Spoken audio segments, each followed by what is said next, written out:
I'm here with Coach Marino from St. Leo University. I'm extremely grateful for having you on, Coach, for this alumni game. Got a few questions for you. First one here is titled Perspective Across Time.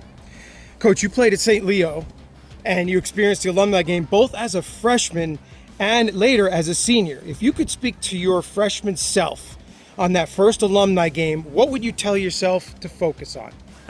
Definitely just focus on the task at hand. I think it's the alumni game is a great kind of preemptor to being distracted, right? They come in and they're loud and they're chirping at you, and I think it can become a little bit nerve-wracking and stuff like that. I think I definitely probably handled it better as a senior than I did as a freshman, kind of knowing. But we always look at it as a great opportunity because we're going to play in some hostile environments. There's going to be some fans and some opposite sidelines that aren't the nicest to us, and we got to get used to being able to handle that. So it's awesome. Maybe get rid of some of those butterflies early on, even though it's only like a friendly competition here. It's still freshmen from high school, big difference. Oh yeah, either it's the first or second time they're playing with referees and kind of a game format. So no matter who you're going against, it's always kind of cresting that hill when it comes to competing in a real game. Awesome. So part two to that is the senior lens.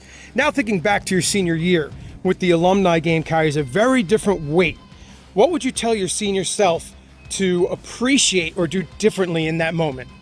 Yeah, no, I would just say just kind of be grateful for that opportunity, right? It happens very quickly. You go from playing in that game as a senior to being an alumni, and just really being grateful for that moment is, I would say, the biggest thing. And that's a perfect transition to the next question. It's kind of bridging the two classes. So you have a roster of 20 seniors and just about as large a freshman class this year of 14.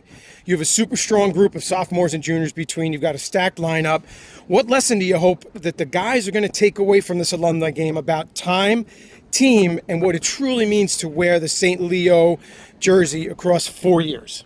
Yeah, no, I mean, I would say that it's a brotherhood, right? I think that's one of the cool things about the alumni game is you got guys coming back that are my age, maybe even some guys that are a little bit older. That's the next question. And I think, just kind of really seeing how much this program means to them when they've had a chance to be away from it for 8 or 10 years. I think that's something great for those younger guys to see. Just, kind of look into the future a little bit and see how important it is. And, whether it's the guys currently on the roster, whether it's the alumni, it really is all one big family. And I think Coach Jorgensen's done a phenomenal job.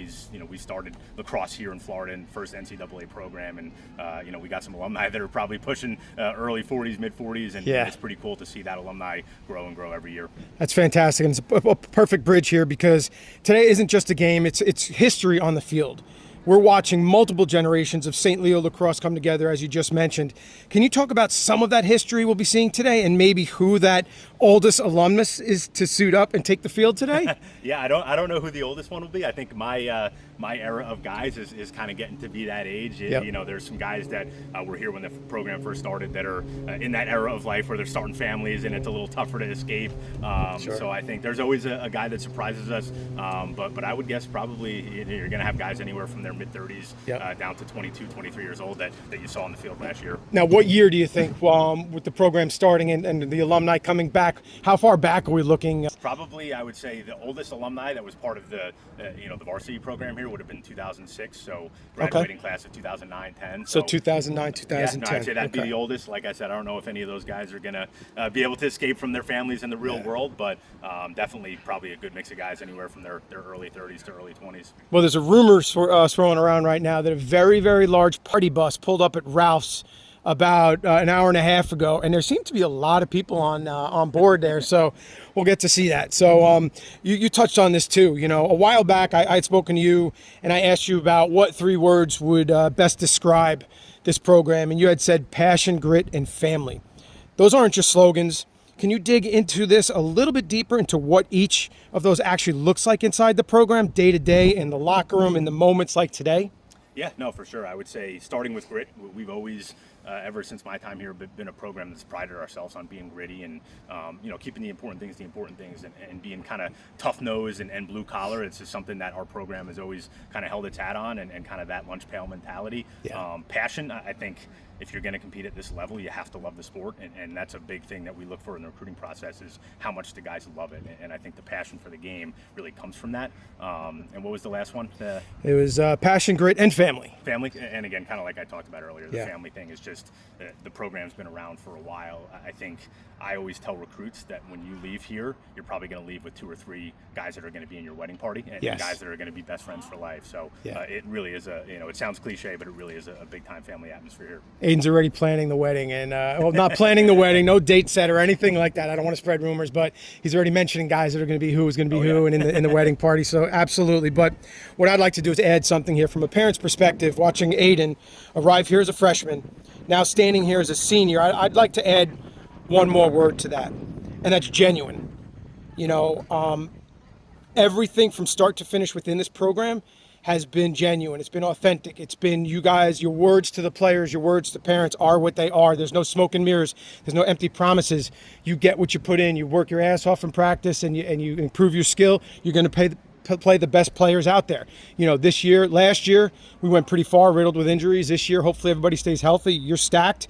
Can you speak to how authenticity and genuine care show up in your program from a coach's standpoint, and why it matters so much for players and families to entrust you with the important years of their lives? Yeah, no, I mean, I think players see through that kind of smoke and mirrors a little bit, and they can really sniff out authenticity. You know, and I think outside of wins and losses and the results, the experience that these guys have and what they leave with is really the most important thing. And I think if you do things the right way, the wins and losses will come. Sometimes they won't. Like you said, there's injuries, there's circumstances that are a little bit out of our control.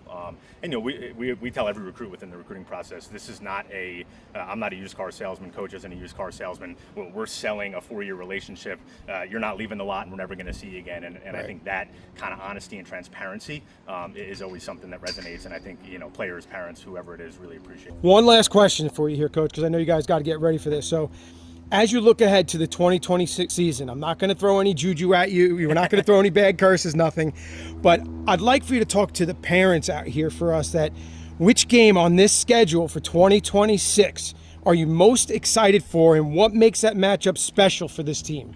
Yeah, I would say, you know, I'll go a little cliche and I'll say the first game. I think, you know, something that we're really focusing on this year is being very process oriented and kind of taking things one step at a time. I think that's, again, allow us to be the most mentally tough team and really taking it one game at a time. So right now we're focused on Alabama Huntsville, the alumni taking care of that, but the first game, the next game is the most important, and then we'll take it from there. You know, so that's kind of coach speak, but, you know, we're definitely excited about every conference opponent. I think I get that question all the time, who's our rival? And I always say we don't have a rival. It's every other 7 teams in our conference is our rival because it's that competitive. So we're obviously excited for the conference slate and the potential. You know, like you said, we have a really, really senior-heavy team, a team that's returning a ton of talent, but we're really trying to take it one step at a time, and I think that's going to allow us to be the most successful this year. Appreciate you taking the time with us, Coach. Awesome. Thank you, Joe. Thank you very much. Have a great season.